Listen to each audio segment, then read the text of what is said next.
Hello, ഞാൻ തൃപ്പത്ത് ശാന്തകുമാരിയാണ് കേട്ടോ. കുവൈറ്റിലാണ് പണി ചെയ്യുന്നത്. ഞാൻ വടക്കഞ്ചേരിത്തെയാ, തൃശ്ശൂർ. നമ്മളുടെ പാലക്കാട് ജില്ലയിലത്തെ വടക്കഞ്ചേരിയാണ് എൻ്റെ നാട് കേട്ടോ. എന്തൊട്ട് തൃശ്ശൂരുകാർ നിങ്ങളെല്ലാവരും കൂടിയിട്ട് എന്തൊട്ടത് തൃശ്ശൂരിലെ സുരേഷ് ഗോപിനെ ജയിപ്പിച്ച് ഇപ്പം എന്തൊട്ട് പറയാനാ. ആളിപ്പോൾ പറയുന്നു ഇനി സിനിമയിലേക്ക് പോകുന്നു, മന്ത്രിയൊന്നും വേണ്ടെന്ന് പറയുന്നു. എന്തുട്ടത്, നിങ്ങളെല്ലാവരും ഇലക്ഷനിൽ പോയിട്ട് ഡാൻസ് എല്ലാം കളിച്ചിട്ടേ നിങ്ങൾ ഇതുപോലൊരു ബുദ്ധിയില്ലാത്ത തൃശ്ശൂർക്കാരായിപ്പോയില്ലേ. കഷ്ടമുണ്ട് കേട്ടോ. ആള് പറയുന്നതേ നമ്മുടെ വയനാട്ടിൽ ഇമ്മാതിരി ഒരു ഇത് നടന്നിട്ട് ആള് പറയുന്നത് ഇതൊന്നും ഒരു ഇതല്ല എന്ന് പറഞ്ഞാലേ എന്തുട്ടത്, ആൾക്ക് തലയിലൊന്നുമില്ലേ. നിങ്ങളെല്ലാവരും കൂടി അയാൾക്ക് വോട്ട് കൊടുത്ത് ജയിപ്പിച്ചിട്ട് അയാൾ ഏതോ ജില്ലയിലത്തെ ആൾക്കല്ലേ നിങ്ങൾ തൃശ്ശൂരുകാർ ജയിപ്പിച്ച് വിട്ട്. എന്തായാലും മോശമായി പോയിട്ടോ. ഇനിയിപ്പം നിങ്ങൾ മറ്റേ പാട്ടുണ്ടല്ലോ സുരേഷ് ഗോപിൻ്റെ ഒരു സിനിമയിൽ, ആ പാട്ടാ പാടിക്കോ, അതാ നല്ലത്. ഇല്ലാണ്ട് എന്തൊട്ടിപ്പോൾ നടക്കാൻ പോണേ, ഒന്നും നടക്കില്ല. മനസ്സിലാവുണ്ടോ? എന്തൊക്കെ കുറച്ചെല്ലാം മക്കിയാലും കട്ടാലും നമ്മുടെ നാട്ടിൽ ഈ കോൺഗ്രസും ഈ CPM തന്നെ ഉണ്ടാവുള്ളൂ, അല്ലാണ്ട് വേറെ ആരും ഉണ്ടാവില്ല. അത് നിങ്ങൾ തൃശ്ശൂരുകാർക്ക് ഇത്രയും തലയിൽ ബുദ്ധിയില്ലാണ്ട് പോയില്ലേ. കഷ്ടം. ഇനി സുരേഷ് ഗോപി ഒറ്റക്കൊമ്പൻ ഷൂട്ടിങ്ങിന് പോവാന്ന്.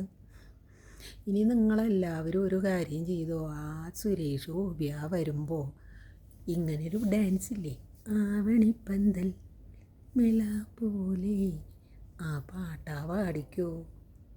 എന്തൊട്ടായിരുന്നു ആപ്പാ നിങ്ങൾ ജയിച്ചപ്പോഴേ, സുരേഷ് ഗോപി ജയിച്ചപ്പോൾ എന്തൊട്ട ഡാൻസായിരുന്നു. കഷ്ടമുണ്ട്. ഞാൻ അന്നേ പറഞ്ഞതാ വീഡിയോയിൽ, നിങ്ങളാരും കേട്ടില്ല. സുരേഷ് ഗോപി ഏതാണ്ട് തൃശ്ശൂരിന് ഇങ്ങനെ തലകഴായി വയ്ക്കുമെന്ന് വിചാരിച്ചില്ലേ. അന്തൊട്ടത് വേറെ വല്ലവരാണെങ്കിൽ എന്തിനെങ്കിലും ഓടി വരൂലേ. മുരളിയോ സുനിലൊക്കെ ആയിരുന്നെങ്കിലേ. എപ്പോഴും നമ്മൾ തന്നെ. നിങ്ങളെന്തുട്ട കരുതിയേ, അയാൾ അടുത്ത ഒരു ജന്മം ഉണ്ടെങ്കിൽ തൃശ്ശൂർ അയാൾ നമ്പൂരിയായിട്ട് ജനിക്കണം എന്നൊക്കെയല്ലേ പറഞ്ഞേ. നിങ്ങളിതെല്ലാം മറന്നു പോയോ? ഇനിയിപ്പോൾ ഇതേ പറയുന്ന തൃശ്ശൂർ പൂരം നടത്താം, അയാളെ കലക്കി കഴിഞ്ഞ തൃശ്ശൂർ പൂരത്തിൽ കലക്കിയാ വിട്ടു. ഇനി അടുത്ത പൂരം വരുമ്പോഴത്തേന് ആൾ മന്ത്രി അല്ലെങ്കിൽ പിന്നെന്തൊട്ട് നടക്കാൻ പോണേ. ഇനിയിപ്പോൾ എന്തായാലും ആന ഉണ്ടാവില്ല കേട്ടോ, കാളയായിരിക്കും. ഇനിയെല്ലാം തൃശ്ശൂർ പൂരം കാള കൊണ്ടായിരിക്കും കേട്ടോ. അത് തന്നെ. ഇനിയിപ്പോൾ എല്ലാത്തിലും കാള വെച്ചാൽ തൃശ്ശൂർ പൂരം നടത്തും. തൃശ്ശൂർകാരെല്ലാം അനുഭവിച്ചോളി, വേറെന്തൊട്ട് പറയാനാ. നിങ്ങളെല്ലാവരും മാതിരിയെല്ലാം പെട്ടുപോയില്ലേ. ഇനി എന്തൊട്ട് പറഞ്ഞിട്ടും കാര്യമില്ല. 5 കൊല്ലം നിങ്ങൾ അനുഭവിച്ചോളാം, വേറെന്തൊട്ടാ പറയാനുള്ള. ഇനി ഇനിയിപ്പം നിങ്ങളെല്ലാവരും കൂടി അങ്ങോട്ട് വോട്ടാ കൊടുത്തില്ലേ, കൊടുത്തു പോയി. ഇനി ആ വോട്ടൊന്നും നമുക്ക് തിരിച്ചെടുക്കാൻ പറ്റില്ല. അത് കാരണം ഇനി 5 കൊല്ലം നിങ്ങളെ അനുഭവിച്ചോളോ, വേറെ വഴിയൊന്നുമില്ല കേട്ടോ. ഇനി എല്ലാം ആനയ്ക്ക് പകരം എല്ലാം ഇനി കാളയാവും പശുവാവും പൂരത്തിന്. കഷ്ടമുണ്ട് നിങ്ങളുടെ കാര്യം. ഇനി സുരേഷ് ഗോപിയ വരുമ്പോൾ നിങ്ങളെല്ലാവരും കൂടി അയാൾക്കൊരു പാട്ടാ വെച്ച് കൊടുത്തോ. ഇങ്ങനെയൊരു പാട്ടില്ലേ, ആവണിപ്പന്ത് മേള പോലെ, അതാ വെച്ചാൽ അങ്ങോട്ട് നിങ്ങളെല്ലാവരും കൂടി അങ്ങോട്ട് കടിച്ചോളി. വോട്ട് കൊടുത്ത് ജയിപ്പിച്ചില്ലേ, ഇനിയിപ്പം എന്തൊട്ട് പറയാനാ. കഷ്ടമുണ്ട് നിങ്ങളുടെ കാര്യം. തൃശ്ശൂർ ജില്ലയ്ക്ക് ഒന്നും ഇല്ലാണ്ടായില്ലേ? നിങ്ങൾക്കിനിയിപ്പോൾ എന്തെങ്കിലും പറയാൻ പറ്റുമോ? അവിടെ ഒരു MLA ഇല്ലാണ്ടായിപ്പോയില്ലേ? നിങ്ങൾക്ക് ഇത്ര മാത്രം ബുദ്ധി ഇല്ലാണ്ടായിപ്പോയില്ലേ ജനങ്ങൾക്ക്? തൃശ്ശൂർത്തെ കഷ്ടമുണ്ട്.